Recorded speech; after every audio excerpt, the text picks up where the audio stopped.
सब सुन रहल छी मुकेश बनौरिया की रचना माधुरी सदाई के स्वर में।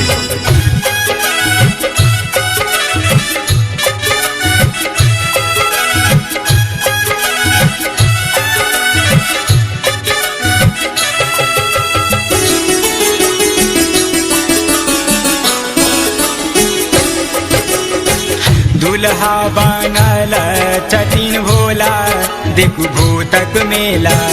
दुल्हा बनल छथिन भोला देखू भूतक मेला। सखी हे भूतक मेला करै छै अजबे खेला।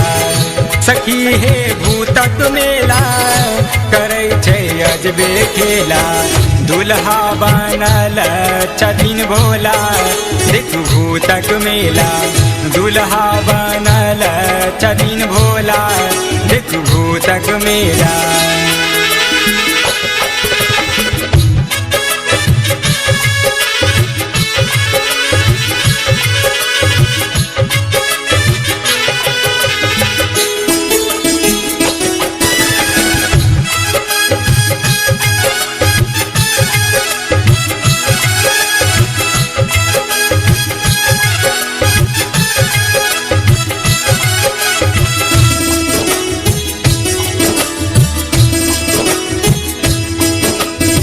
भाई नहीं बाप छै खाली बरियात छै। हाथी घोड़ा के संगे भूत पिचास छै।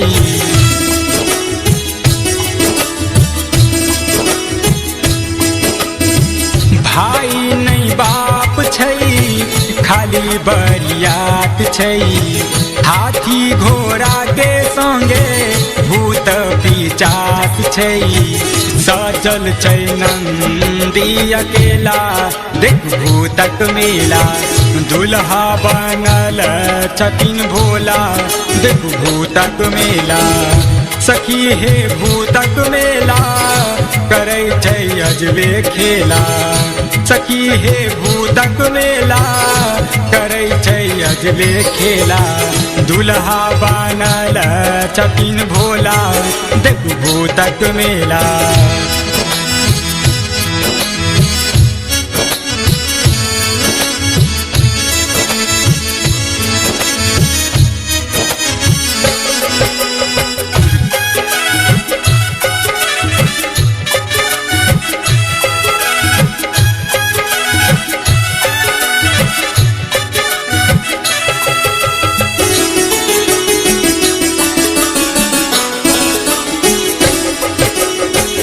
भस्म लगौने भोला बसहा चढ़ल एला। चलू देखला सखी गौरा के बर एला।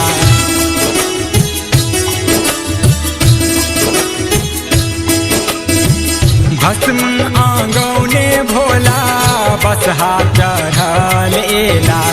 चलू देखला सखी गौरा के बर एला।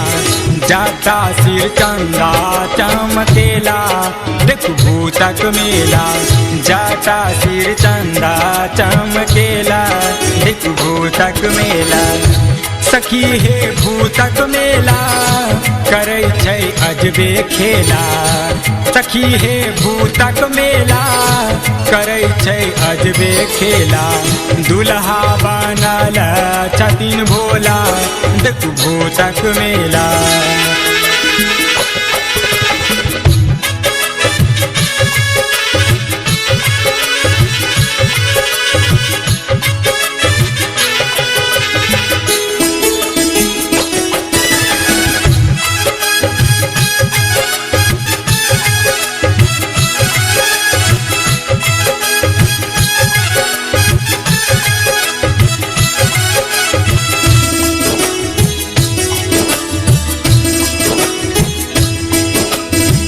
मैना रानी के देखू कानत विभोर छै। गौरी धियाल देखू फाटत करेज छै।